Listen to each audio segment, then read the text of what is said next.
Yes, thank you. Today we have Associate Planner Sabdo. We have Senior Associate Planner Schmidt and myself, Recording Secretary Coda.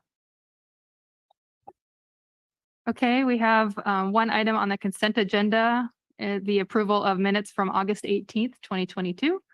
And I have reviewed the minutes and I approved the minutes and without any changes.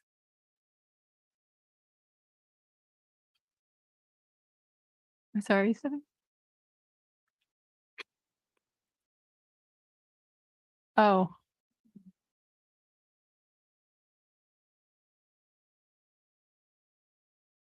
Sorry, I think we're going to have to start over because I think we were. Oh, we were recording. Okay, we just wanted to make sure. So to state that again, for the consent item, I approve the minutes from August 18th, 2022. And if we could open up public comments for items not on the agenda. Stephanie, could you let the members of the public know how they can participate? Members of the public are encouraged to join our meetings via Zoom Gov, a secure service that connects you live with no lag time. This meeting is also streamed live on youtube.com/City of Monterey with approximately 10-second delay and Comcast Channel 25 with up to a 90-second delay. If you would like to provide public comment, please join the meeting using Zoom or by telephone, making sure to join in time to accommodate delays. To join the Zoom meeting from a computer or phone, use the link or phone numbers on the agenda posted at isearchmonterey.org. Since the meeting has started, you'll find the agenda under the Recent tab. To join by telephone, dial 833-568-8864 toll-free, then enter the webinar ID. The webinar ID is 160-666-5889. If prompted for a participant ID, press the pound key. Detailed instructions for using Zoom are available at monterey.org/public meetings. To provide public comment via Zoom, please use the raise your hand function at the bottom of your screen.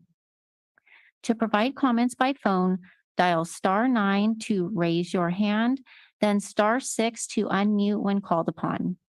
Public commenters will be announced using their last 3 phone number digits or the name typed into Zoom. Public commenters will be muted until it is their turn to speak. Please turn off TV or computer speakers or go to another room while connected, as background noise interferes with the broadcast. Public speakers will be called upon in order of hands raised. There is a 3-minute time limit for today's meeting. Please stay within that limit. And I don't see any hands raised. Okay. I'd like to open the public hearing. Item 3, consider 528 Foam Street, use permit application UP 220086 to allow a vehicle and vessel parking and storage use. Applicant Douglas Roberts, JHW Architects, property owner Monterey Bay Aquarium Foundation, PCLH zoning, and commercial general plan land use designation, and it is exempt from CEQA. Chris, may I have your presentation, please? Yes, thank you very much. My name is Chris Schmidt. I'm a senior associate planner at the City of Monterey, and I conducted the review of this project. So the staff recommendation is to adopt a resolution to approve the use permit. Just starting with background information about the site, it's located in the new Monterey side of town on the corner of Foam and McClellan. It is a PCLH zoned lot, which signifies the land use document for the site is the Lighthouse Specific Plan. And it contains, there are two lots, 2 parcels here. One is a parking area, and the other contains a number of buildings. And this was previously used as a equipment rental business. So the project description is for vehicle and vessel parking and storage for the Monterey Bay Aquarium. Vessels meaning boats, typically research boats. They're also proposing to replace fencing and walls at the site, new driveway aprons, replace driveway aprons and some new sidewalks, new trees, and removal of existing accessory structures. There are existing 13 spaces for vehicles and vessels. The anticipated hours of movement of equipment, vehicles and vessels is anywhere between 5 a.m. and 7 p.m. any day of the week, though it's really expected to be after 7 a.m. typically. And movement would be generally infrequent, often 30 days or more. Employees on site would range generally anywhere from 1 to 8 employees when there are employees on site for movement of vehicles and vessels and cleaning of those vehicles and vessels. And then they also have included security measures, including gate locks and building mounted cameras. And here's an image of the site plan showing the vehicle parking. And as I noted, there are a number of new fences on the at least on this graphic on the top and left side. They would replace existing fencing with wall. It would be a 6-foot tall CMU wall, and then they would replace the street fronting existing chain link fence with it would be paneled fencing with basically made out of corrugated metal. And that is consistent with the specific plan's requirement to screen parking areas as well. And I mentioned already there'd be new driveway aprons on Foam and McClellan Streets. They would just replace the existing and then create a new sidewalk where there's an existing apron that would not be used. And then another key point to point out is that seawater from the vessels would be rinsed off of and out of the vessels on site into an existing drain that is connected to the sewer, which was confirmed by our public works staff. I just wanted to show the street elevations of the new paneled fencing here, and you can see those proposed trees. I should also mention the existing building is not proposed to be used as part of this use. I think the aquarium does intend to have something there in the future, though they're not entirely sure. I will note that we did have a late public comment. Someone called in, so it wasn't a written comment, but they recommended that the applicant should be required to incorporate public art on the new fencing.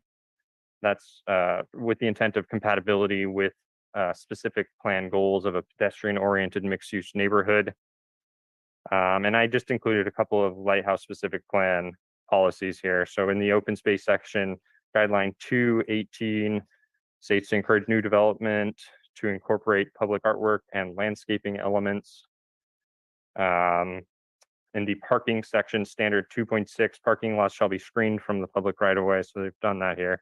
Standard 2.7, parking garages. So this is not a garage, but it's a surface lot, but it says garages shall have active storefronts, ground floor uses, or pedestrian and friendly edge, public art, landscaping, etc.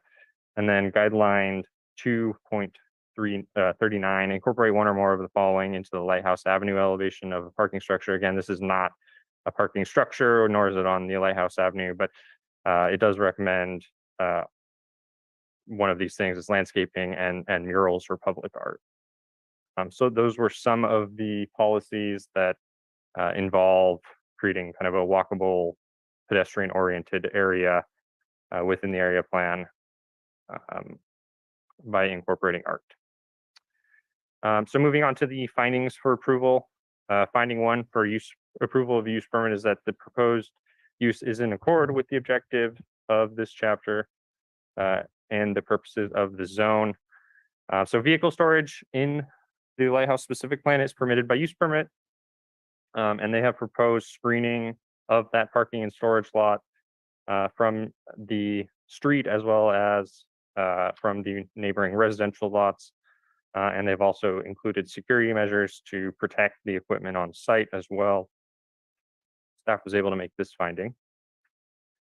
The next finding, it has to do with consistency with the general plan and whether or not the project would have a negative detrimental effect to public health, safety, or welfare of persons living in or working in the area or adjacent to the area of the use, and that the use would not be detrimental to property or improvements in the vicinity or to the general welfare of the city. This project is consistent with the general plan. Specifically, there are economic element policies to support major institutions, and the general plan does specifically call out the aquarium as one of those major institutions because it does serve as an economic base by attracting visitors to the peninsula and also serves to employ a lot of people as well. And staff did not find any sort of detrimental public health, safety, or welfare issues as well. And then lastly, the last finding is that the proposed use will comply with any specific condition for that use. The city's typical standards would apply to this site. Those include stormwater measures, best management practices. And then also there are special conditions that during any sort of surface cleaning of equipment, vehicles, or vessels, that water must be disposed into that sewer connected drain and that the drain is maintained over the life of the use. So again, staff recommends approval of the use permit. I am available for questions. The applicant is here as well. Thank you. Thank you, Chris. I do have some questions for staff. What type of security measures in general are proposed? Yeah, so the applicant, so the main security measures are the fencing and building mounted security cameras that would be monitored by the aquarium security staff. Will there be any lighting, new lighting? There's an existing lighting pole that's not proposed for replacement at this time. Okay. The existing commercial building, it's just going to remain vacant for now and not be used? Correct. Okay.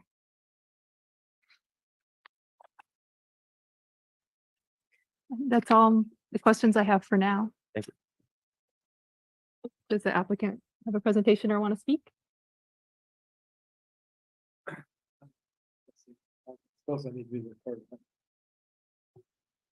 I'm Doug Roberts from JHW Architects. I'm here to answer any questions. I think Chris pretty much explained everything very well, so. Okay. I'm just curious if you could clarify the fencing. I indicated in the staff report there would be a 6-foot fence, but in the elevations it notes a 7-foot fence. Right. The CMU wall that's against the neighbors is planned as a 6-foot fence, and then the property line fence at the sidewalks is planned as a 7. Okay. The idea of a 7-foot fence is that's the maximum height we can do without a building permit review. Sure.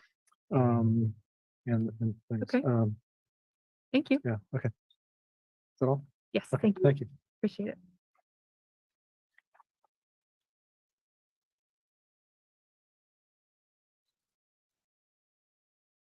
So I want to make a comment in regards to the one public comment that we received.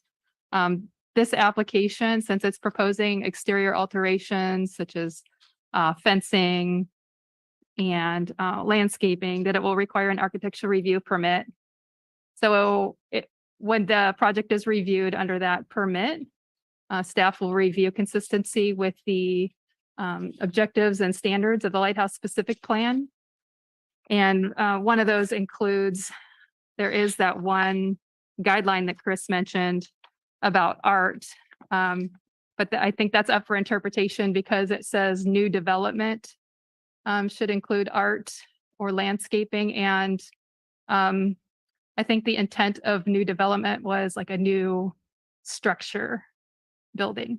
So I'd like to leave that up for staff interpretation at the time of the architectural review permit.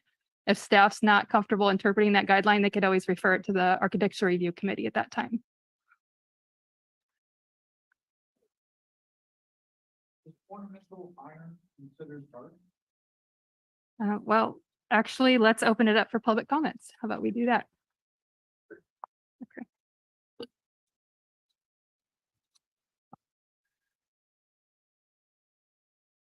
I don't see any hands raised at this moment. Okay. Would you like to come forward, please?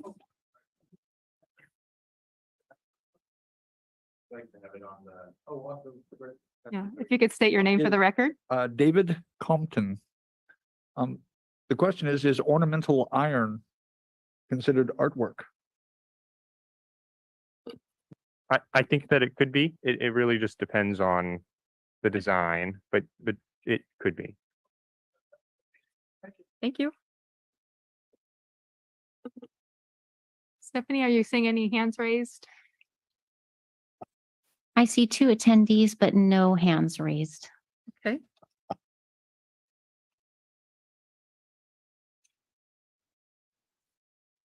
Okay.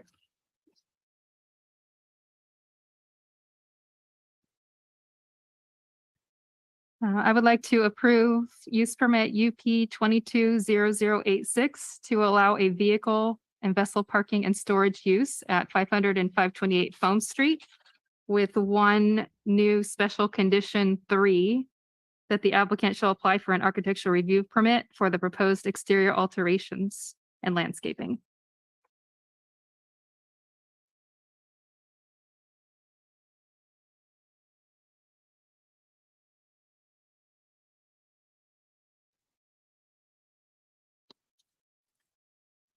Thank you.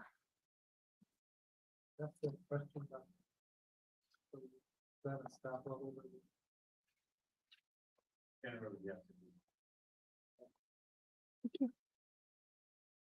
I'd like to move on to public hearing item 4. Consideration of 1221 Second Street, variance application VA 220139 to allow front yard setback variance for front entry stairs replacement and a new landing. Applicant Chanel Simpson, property owner David Albert. The zoning is R36. And the general plan designation is medium density residential, and it is exempt from CEQA. Chris, could we have a presentation, please? Yes, one moment. And I'm just gonna ask these folks if they can Sure. walk a little further. Thank you.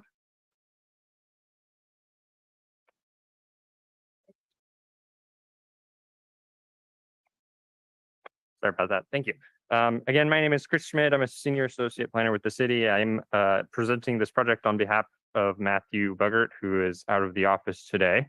But Matthew did conduct the review of this project and prepared this PowerPoint for me to show to our zoning administrator today. So the staff recommendation is to approve the variance for the front yard setback with conditions of approval. Here we see the site. It is in the Oak Grove neighborhood of Monterey. It contains a single family. It's just near the corner of Ocean and Second. And then I have further details, but so there's some background information about the site. So in April of 2022, there was an approval for an interior remodel with minimal exterior changes. When applying for a building permit, the building division required that the front entry on the exterior be updated based on the California building code requirement. Generally, the requirement is to have a landing where there was not, and we'll see a photo of the existing condition here. So the applicant applied for a permit amendment in June, which is pending, but it did require a variance for the front yard setback. So the front yard setback, so the applicant applied for that variance in August. The front yard setback in this zone it's the R3 zone, is 20 feet. And in the case of this project, because the stairs serve the first floor, the stairs are allowed a 6-foot front yard projection, making the effective front yard setback for stairways serving the first floor 14 feet. So in the case of this project, the proposal is to replace the existing stairs with the new configuration and reduce the setback requirement from 14 feet to 5.5 feet. So here are the stairs in the existing condition. So very clearly, we can see here that the building is set pretty far forward, as was kind of the development pattern of this general area. And here's a site plan view of the new stair. So the new stair would have an entry on the right side of the property from the driveway side, and you would walk up to a platform and then into the home. And as I mentioned, that platform and stair would be 5.5 feet away from the front yard. So the variance findings for this project include finding one, that because of specific circumstances or conditions applicable to the subject property, including things such as size, shape, topography, location, or surrounding, strict application of the requirements of this ordinance deprives such property of privileges enjoyed by other property in the vicinity and under identical zoning classification. So the specific hardship in the case of this project is that the existing structure's location and possible doorway entry locations. So in this case, the finding that Matthew made was that entry from the side yards would not either not comply with setback or would be infeasible due to the location of the existing driveway. And so generally the location of the building itself is the main issue. The second finding is that granting of the application will not be detrimental or injurious to property or improvements in the vicinity of the development site or to public health, safety, or general welfare. The variance would not be detrimental or injurious. Staff has found no health, safety, or general welfare concerns, and there were no public comments received. And then the third finding is that granting the application is consistent with the purposes of the ordinance and will not constitute a grant of special privilege inconsistent with limitations on other properties in this vicinity and in the same zoning district. Matthew found that this proposal is consistent with the purposes of the ordinance. It would not constitute a grant of special privilege. As I noted, many of the properties nearby have kind of the similar development pattern as being located fairly close to the front property line. There's one condition of approval that's been included, and is that the applicant would be required to comply with the conditions of approval required in the resolution, which are our general conditions. So again, staff recommends approval of the project. I certainly can try to answer questions, but the applicant is here as well. Thank you. I don't have any questions for staff. We can open it up for public comments, please. To join the Zoom meeting from a computer or phone, use the link or phone numbers on the agenda posted at isearchmonterey.org.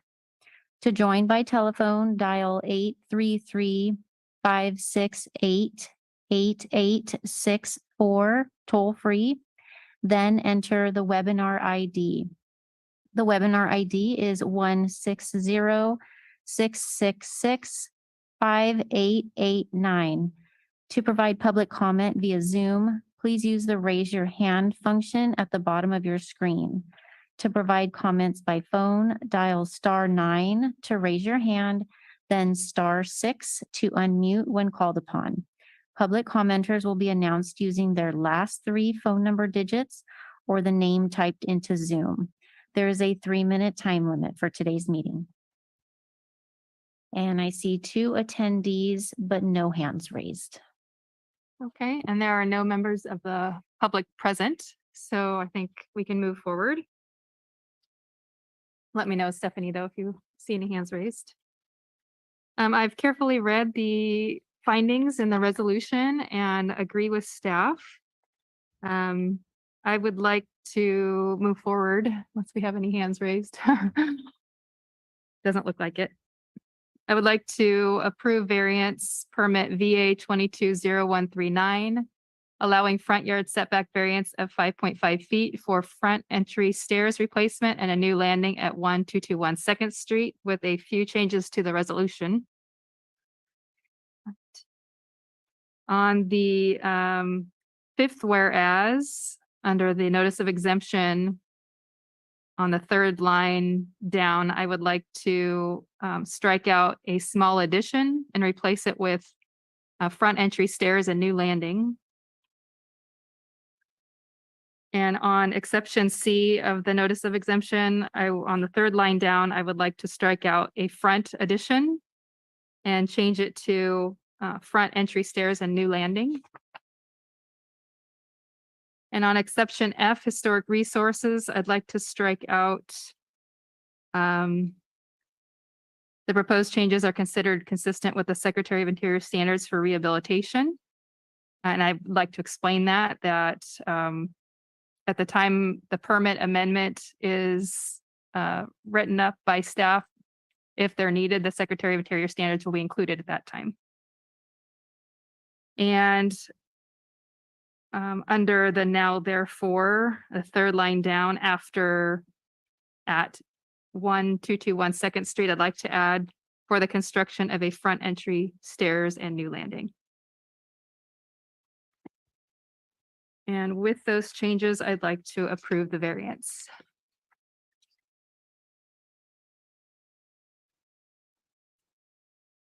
And that's all we have on our agenda today. I'd like to adjourn the meeting at 3:27. Thank you.